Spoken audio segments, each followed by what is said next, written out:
Welcome back, everybody.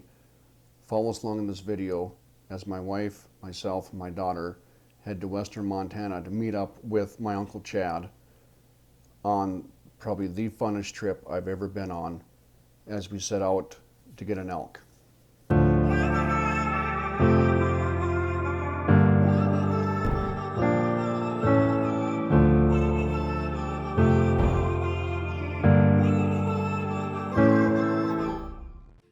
After 12 hours of driving, we finally arrived at Chad's house that evening. We got settled in, got to visit for a bit. Finally, the first morning had arrived, and as the sun came up, he took us down this old road at the bottom of a mountain. He had us sit behind a tree and a stump that overlooked this pasture that had nice green grass in it, had some thick brush and some trees and a creek running through it, as Chad sat behind us and started hitting the cow call. Now, we weren't more than 5 minutes into the hunt, and watch what happens.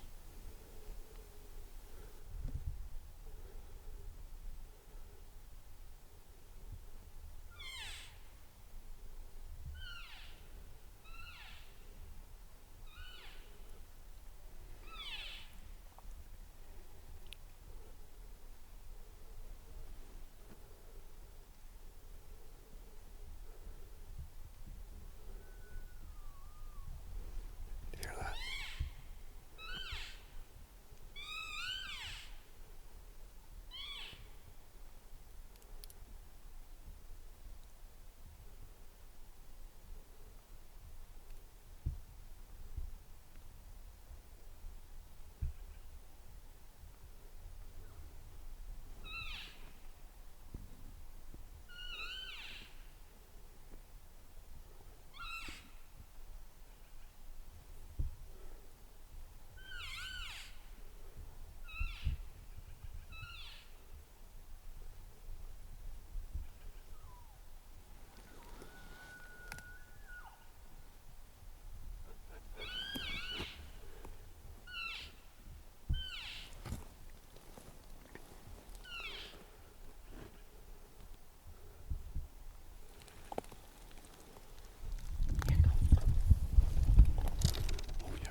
was that?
And us being from North Dakota, hunting whitetails all the time, we are more than familiar with this sound.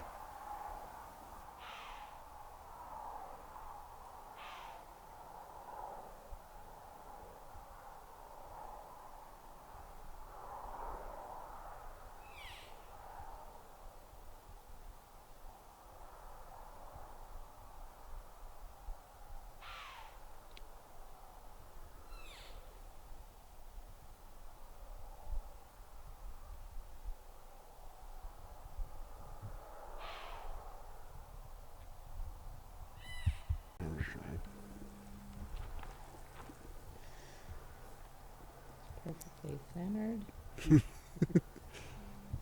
Look at that big majestic Sasquatch. Old guy, you can tell he's got to bend down. Oh, he doesn't pee in his shoes.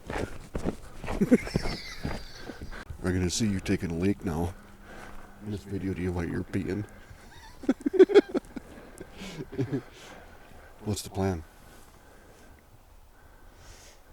Or isn't there any yet, since we don't see the elk? Well, I think what we'll do is we'll walk. Take that same road we did yesterday. Yeah, and I think we can walk down that, and we'll walk really super slow, because if he's over there, and if he pushes anything, it'll come right to us. So Sit and watch and see if it gets pushed over. I still think that they still could be in that creek bottom or in that flat where we were yesterday. Yep. That's all nice and green grass too. Yep. I didn't think we wanted to go in there before daylight. I think we can start working our way down there, though. That's kind of what I was thinking. I think it's light enough now. We'd be able to tell if it's a cow or...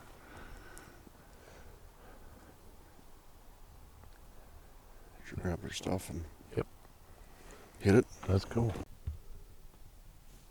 And after the first afternoon, getting fairly warm temperatures, there was not a lot of elk activity. So the next morning, we came in the same location we were at the first morning. We just moved further down that road and set up, and we kind of did the same thing where Chad sat behind us and called, and we overlooked this big flat right below this mountain.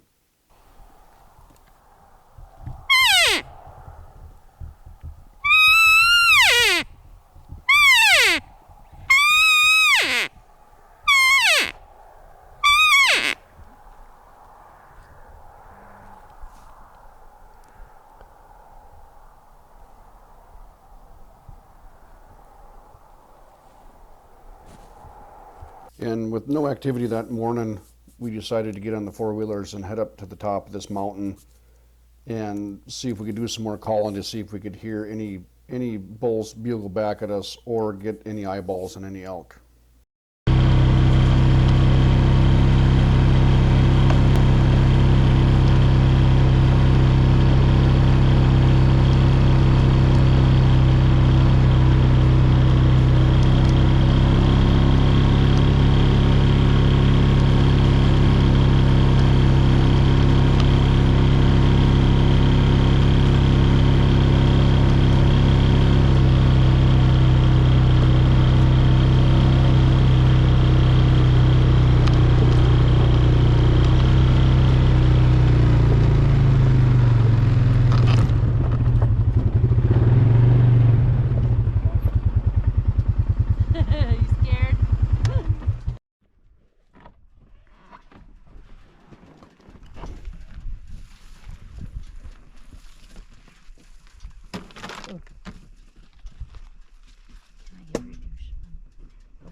And as we got closer to the top of this mountain, we came to this kind of this plateau or this flat or whatever you want to call it.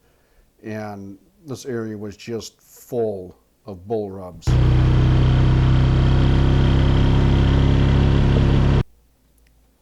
So as we continued up to the top of this mountain, we had stopped and Chad started to call just to see if we could get any bulls to respond, to see if we could at least hear or see any elk moving around. Now if you listen close, you can hear a good bull bugle in the background.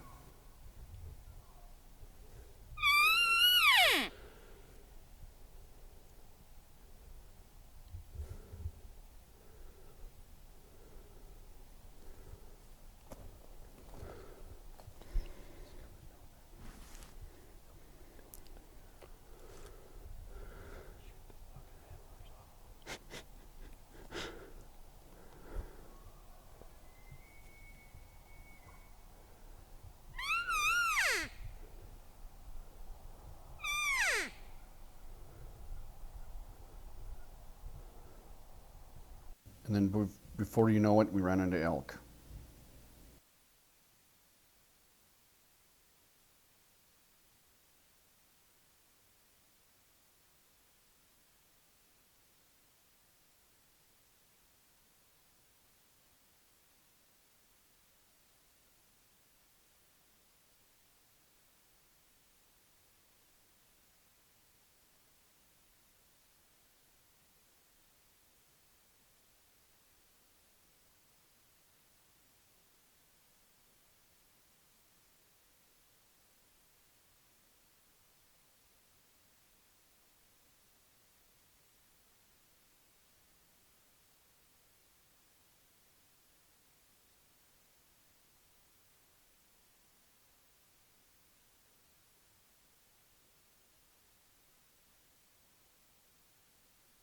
Being I do not have a bull tag, I do have a cow tag for this trip.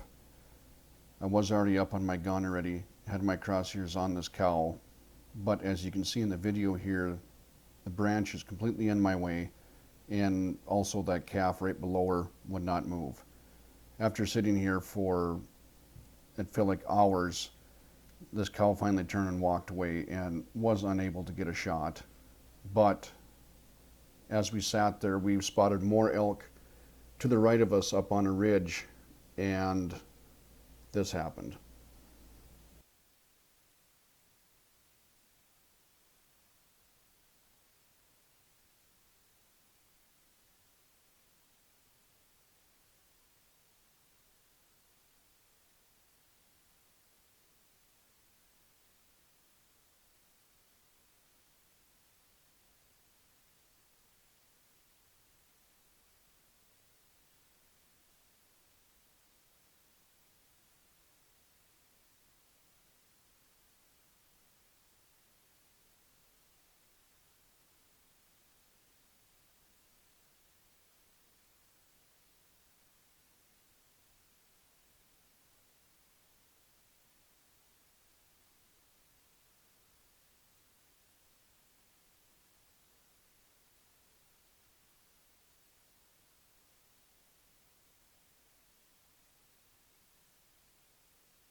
Morning 3, we pulled up the same location that we were at the first 2 mornings, and there happened to be a herd of cows and calves out in the middle.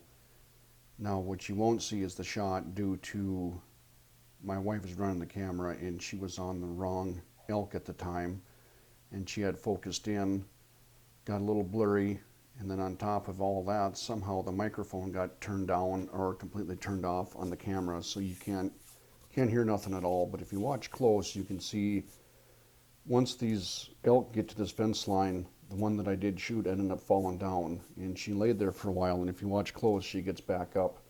Now after all the confusion of Chad and Missy thinking I was shooting at a different elk, they thought I had completely missed, so we had walked up to the fence line where we thought they went through, and we're not seeing much sign until we seen this.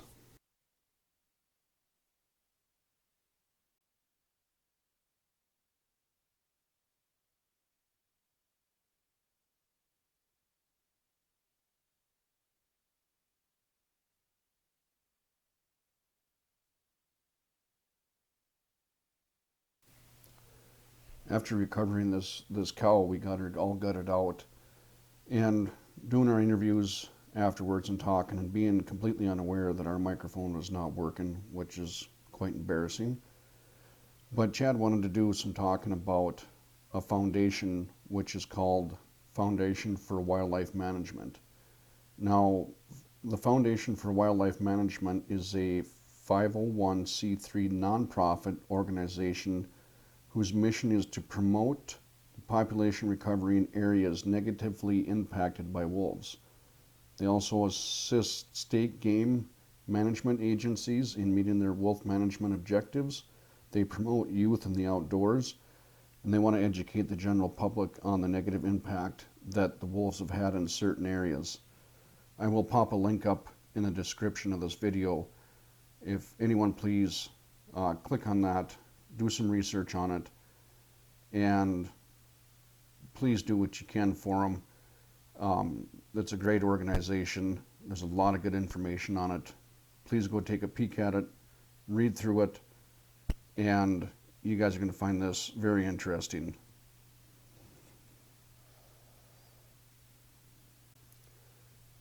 Now, as we're getting everything all wrapped up, of course, we got to cross this little creek here to get her out, which the water was roughly shin high to knee deep, roughly. Well, of course, Chad being Chad, he backed up with his four-wheeler and threw me a rope. Said, "Here, I pulled many elk out with this rope." Well, watch, you can see what happens with this rope.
After a little struggle, we got her out of there with not a lot of issue besides wet feet.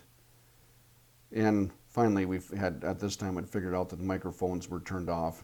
So I got my wireless mic back on, and here's the last part of our trip.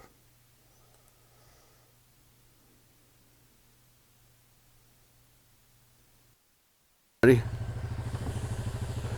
Not sure if the microphone works, so I'm going to do a quick little recap of what happened here. Ended up shooting her right out in this flat here, but a 150-yard shot, and she ran through the fence. She ran right through that fence.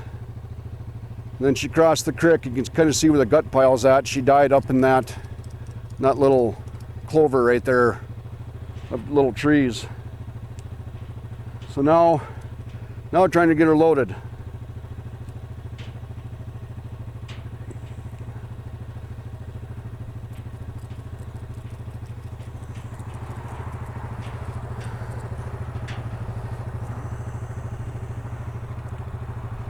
Think that's gonna hold? That ratchet strap? Yep. That's what you said about your rope.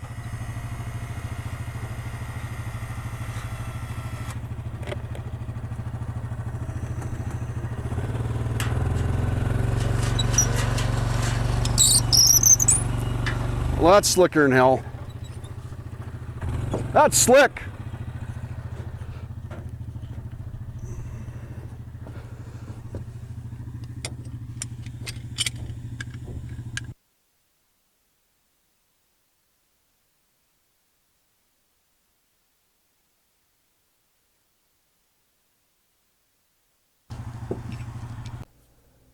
Thank you for watching the video. I hope you guys enjoyed it. Now, if you please would hit that subscribe button, hit that notification bell, and we will see you next time.